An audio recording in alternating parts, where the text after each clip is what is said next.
एक घोटाले की समाचार समाप्त होते थे, उससे पहले दूसरा घोटाला, धरती में कोयले से लेकर के आकाश तक, तरंगों तक के 12 लाख करोड़ के घोटाले उस 10 साल में अखबार की सुर्खियों में बने थे। देश में कभी जम्मू के रघुनाथ मंदिर पर आतंकवादी हमला होता था, कभी देश में गुजरात में अहमदाबाद के अक्षर मंदिर पर हमला होता था, कभी जयपुर के हनुमान जी के मंदिर पर हमला होता था। यह देश के किसी कोने में हम सब बहुसंख्यक समाज के लोगों को मानसिक रूप से तोड़ने और कमजोर करने के लिए हमारे आस्था के केंद्रों पर इस तरह के हमले, आतंकवादी घटनाएं होती थी। और इसके अतिरिक्त भारत को अर्थव्यवस्था को, बढ़ती हुई अर्थव्यवस्था को खोखला करने के लिए, रोकने के लिए इस देश के आर्थिक गतिविधियों के केंद्र, कभी मुंबई पर हमला होता था, कभी हैदराबाद पर हमला होता था, कभी बेंगलोर पर हमला होता था, कभी पुणे में बम ब्लास्ट होता था। देश को आर्थिक सामाजिक रूप से कमजोर करने के षड्यंत्र उस 10 साल में चल रहे थे। और तब आप सब कार्यकर्ताओं के पुरुषार्थ पर और माननीय प्रधानमंत्री नरेंद्र मोदी, जो उस समय प्रधानमंत्री के नामित उम्मीदवार थे, उनके व्यक्तित्व पर, उनके सफल 14 साल के लोकसभा मुख्यमंत्री के कार्यकाल पर और भारतीय जनता पार्टी को विकल्प मानते हुए देश की जनता ने एक इतिहास बनाया जब कोई कल्पना नहीं कर सकता था कि भारत में पूर्ण बहुमत की सरकारें बनाने की व्यवस्था जो 30 साल से समाप्त हो चुकी है, कभी भारत में एक पार्टी की पूरे बहुमत की सरकार बन सकती है। लेकिन सारे कयासों को झुटलाते हुए, सारे अनुमानों को झुटलाते हुए, सारी आशंकाओं को ध्वस्त करते हुए मैं अभिनंदन करता हूं इस पाली के देवतुल्य कार्यकर्ताओं का। आप जैसे कार्यकर्ताओं ने जो भागीरथी परिश्रम किया, पुरुषार्थ की पराकाष्ठा की, एक प्रचंड बहुमत के साथ में हमने पाली जीता, हमने राजस्थान की 25 सीटें जीती और देश में जो नेतृत्व ने आंकड़ा तय किया था कि अब की बार 272 के पार, हम 2014 में 272 के पार गए। देश की सरकार इस संकल्प के साथ में माननीय प्रधानमंत्री जी के, मोदी जी के नेतृत्व में काम करना प्रारंभ कर रही थी कि हम गांव, गरीब, किसान, पीड़ित, वंचित, शोषित, दलित, महिला, इन सब के उत्थान के लिए, इन सब के कल्याण के लिए काम करेंगे। और उसका प्रभाव हमने देखा कि देश की सरकार ने जो नया गवर्नेंस फॉर्मूला दिया, मोदी जी ने बिना किसी राजनीतिक भेदभाव के, बिना किसी वोटों की गिनती से, बिना किसी जाति, धर्म, मजहब, पंथ, संप्रदाय, पूजा पद्धति, इसके द्वारा भेदभाव किए हुए केवल और केवल एक गरीब को गणेश मान करके जो भारतीय जनता पार्टी की पद्धति, परंपरा और दर्शन है, उसके अनुरूप आचरण और व्यवहार करते हुए हम देश के गरीब के जीवन में सकारात्मक परिवर्तन लेकर के आएंगे, उसका प्रभाव हुआ। दूसरी तरफ देश की सीमाओं को सुरक्षित करना, भ्रष्टाचार के प्रति जीरो टॉलरेंस की नीति और उस भ्रष्टाचार को निर्मूल पूर्ण रूप से समाप्त करते हुए देश में ईमानदारी से 5 साल तक काम किया। जिस देश में रोजाना, नित्य, प्रतिदिन आतंकवादी घटनाएं होती थी, 2 बार साहस किया, एक बार उरी पर और दूसरी बार पुलवामा में, एक बार फौज भेज और दूसरी बार हवाई जहाज भेज और बजीर बुलायो, आज तक चक्कर अड़ा, वापस जवाब नहीं सूझ रही है। देश का मान बढ़ा, देश का सम्मान बढ़ा, देश की आर्थिक गतिविधियों में को प्रगति हुई, कड़े फैसले लिए, बड़े फैसले लिए। 2019 का चुनाव आया, एक बार फिर देश में गठबंधन बना। ये जो अभी घमंडिया गठबंधन बना, ये सारे तब भी इकट्ठे हुए, कई तरह के चीटाकशी करने की कोशिश की, मोदी जी के धवल चरित्र पर दाग लगाने की कोशिश की, चौकीदार चोर का नारा दिया। लेकिन देश की जनता ने भारतीय जनता पार्टी के काम पर विश्वास किया, नरेंद्र मोदी जी के हाथों में देश सुरक्षित है, इस पर विश्वास किया। और तत्कालीन अध्यक्ष, राष्ट्रीय अध्यक्ष अमित शाह जी ने एक नारा दिया, अब की बार 300 के पार। और मैं एक बार फिर अभिनंदन करता हूं पाली के कार्यकर्ताओं का, राजस्थान के कार्यकर्ताओं का, विशेष रूप से कि जब 2018 के चुनाव में हम सरकार से बाहर हो गए थे, कहीं हमारी कमी रही होगी, कहीं कसर रही होगी, कहीं हम विषय वस्तुओं को ठीक से नीचे नहीं ले जा पाए होंगे, छोटी छोटी चीजों में कहीं उलझ गए होंगे, एक छोटे से मतांतर से हम सरकार से बाहर हो गए थे।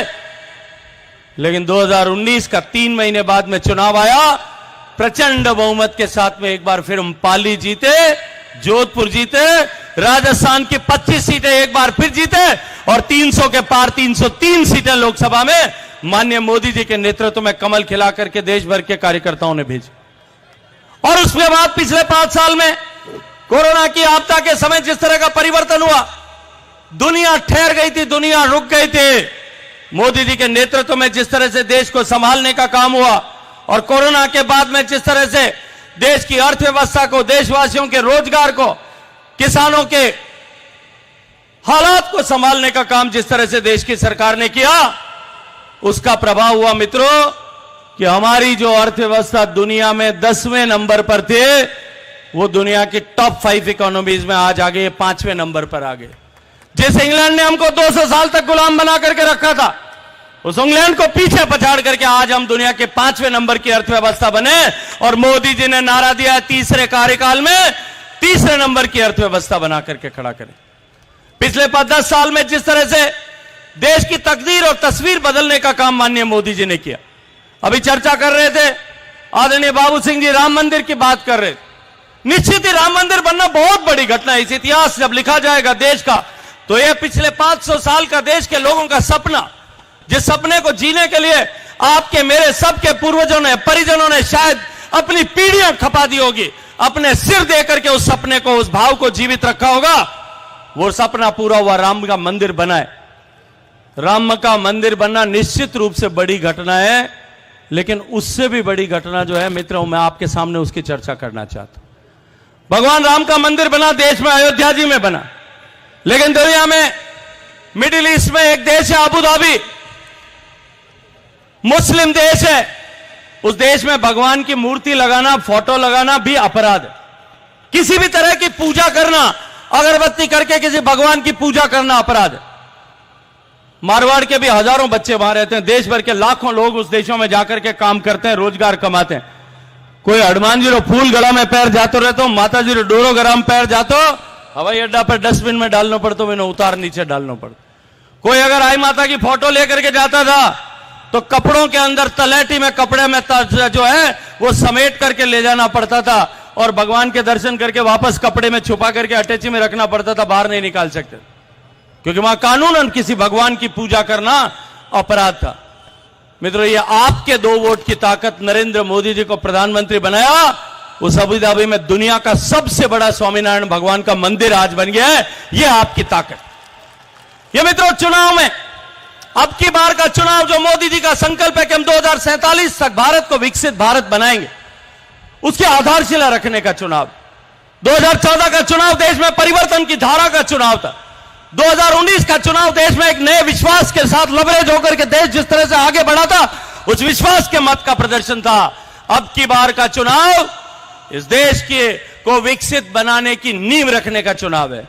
हमें नींव रखा, जो वहां नींव कमजोर हो सके कहीं बनाने का मात्र। अब की बार का चुनाव 2 विचारधाराओं के बीच में चुनाव है, 2 मानसिकताओं के बीच में चुनाव है। एक तरफ भारतीय जनता पार्टी की मानसिकता है, नरेंद्र मोदी जी की मानसिकता है कि हम देश की विरासत का सम्मान करेंगे, और विरासत का सम्मान करने वाली पार्टी भगवान राम का मंदिर बनाती है, काशी का विश्वनाथ का कॉरिडोर बनाती है, तो महाकाल लोक बनाती है, जगन्नाथ धाम का जो है जो पुनरुद्धार करती है, नालंदा विश्वविद्यालय पर काम करती है, तक्षशिला पर काम करती है, संस्कृत पर काम करती है। भारत की संस्कृति के, सनातन संस्कृति के मान बिंदुओं का मान और सम्मान बढ़ाने का काम करती है। गाय, गंगा, गीता, गायत्री, इन सब की गौरी, इन सब की गरिमा बढ़ाने का काम करती है। और दूसरी तरफ वो मानसिकता है जिसके डीएनए में बांटना है। देश आजाद हुआ, देश को टुकड़ों में बांटा। आजादी के बाद में देश को जाति के आधार पर बांटा, मजहब के आधार पर बांटा, संप्रदाय के आधार पर बांटा, पूजा पद्धति के आधार पर बांटा, बोली और भाषा के आधार पर बांटा। और अब तो है कांग्रेस वाला गोत्र आधार पर भी बांटने लग गया। वो तो बिन्याल है सारो, ईर वाले, इन वास्ते में तो अब इनमें अलग अलग है। ये बांटने का पाप करने वाले लोग हैं, दूसरी तरफ बांटने की मानसिकता वाले लोग। एक तरफ हम अखंड भारत बनाने के लिए 370 की धारा को हटाने वाले लोग हैं, और दूसरी तरफ ये कांग्रेस पार्टी के नेतृत्व में काम करने वाले घमंडिया संगठन के एक जो है संगठन के लोग हैं, जो जवाहरलाल नेहरू विश्वविद्यालय में जब भारत तेरे टुकड़े होंगे इंशाअल्लाह इंशाअल्लाह नारा लगता है, तब उनके समर्थन में उनके पीछे जाकर के खड़े होते हैं। ये 2 मानसिकताओं का, 2 विचारधाराओं के बीच में चुनाव है। एक विचारधारा सनातन का सम्मान पूरे विश्व भर में बढ़ाने के लिए काम करती है, और दूसरी तरफ इस घमंडी अलायंस के लोग कल आए थे यहां, पूछने की जरूरत है उनसे कि वो जो खड़गे साहब ने कहा कि ये सनातन की मोदी जीत गया तो सनातन की ताकत बढ़ जाएगी, सनातन को हटाना है तो मोदी को हराना पड़ेगा। ये कांग्रेस वालों को ये पूछना चाहिए कि नहीं पूछना चाहिए? उनको इसका हिसाब लेना चाहिए कि नहीं लेना चाहिए? इनके इस अलायंस में तमिलनाडु की पार्टी, तमिलनाडु के मुख्यमंत्री का बेटा, स्टालिन का बेटा, ये कहता है कि ये सनातन तो जो है ये कोरोना के जैसा है, ये सनातन कैंसर के जैसा है, ये सनातन डेंगू के जैसा है, इस सनातन को जल्दी समाप्त होना चाहिए।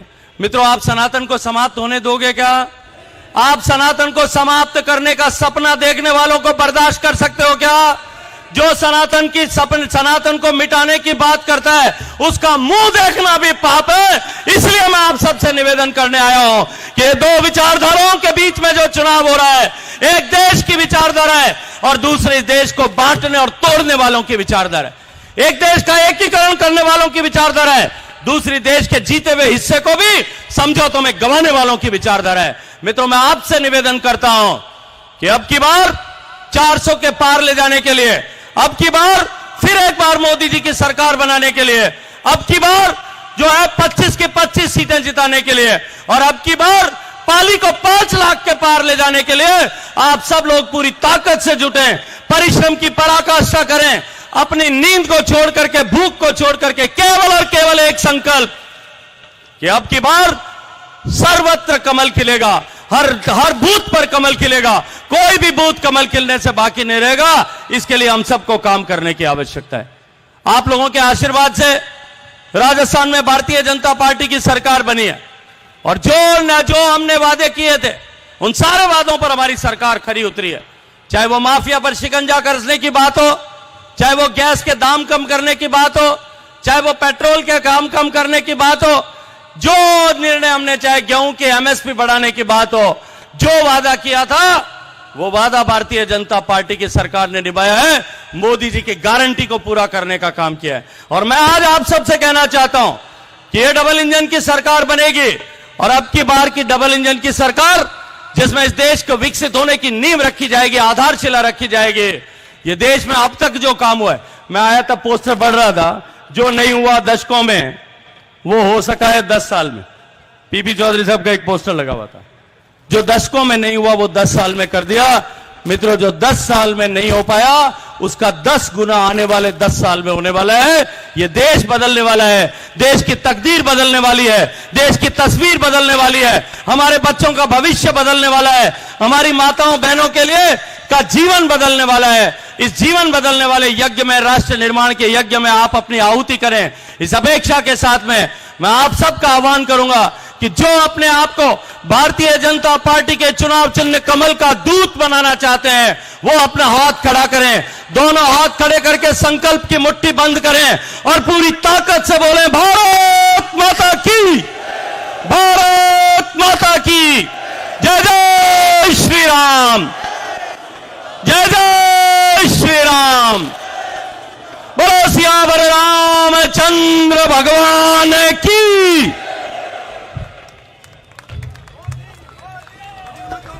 बहुत बहुत धन्यवाद।